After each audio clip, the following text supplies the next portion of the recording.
Hello, everyone. In today's story, we're going to listen to a conversation between two friends using the prepositions of time, followed by a grammar explanation and a quiz. Let's begin. At a cafe on Friday afternoon. Sophie, I haven't seen you since last month. How have you been? Exhausted. I've been working from morning till night every day for 2 weeks. I need a break. Perfect timing. Let's plan a fun weekend getaway. How about going to the countryside on Saturday? That sounds amazing. But I have a yoga class in the morning. Can we leave in the afternoon? Of course. We'll leave at 2 p.m.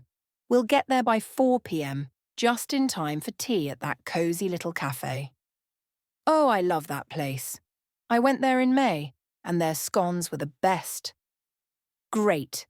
We can explore the town in the evening and have dinner at 8 p.m. Perfect. We'll be back on Sunday, right? I have a meeting on Monday morning. Yes, we'll head home by noon. Don't worry, you'll be back before your meeting. Amazing. I can't wait.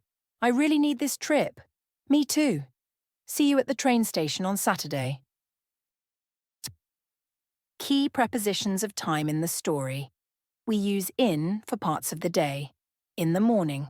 Example, she goes to work at 6 in the morning. Next, in the afternoon. Example, I'll see her around 3 in the afternoon.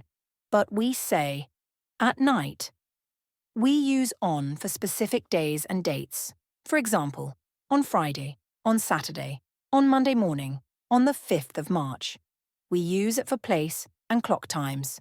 Example, at a cafe, at the train station, at 2 p.m. and at 8 p.m. We use since for, from a specific point in the past, until now, since last month. Example, I've not gone shopping since last month, for 2 weeks. Example, I'll be on holiday for 2 weeks. By means, no later than a specific time. When we say by 4 p.m., we mean, please be here by 4 p.m. By noon. Example, the cake has to arrive by noon. Until means up to a certain point in time. Example, until 11 p.m. That cafe is open until 11 p.m. We use before and after to show time order. Example, before your meeting. Finish your coffee before your meeting. Example, after tea. Let's go for a walk after tea.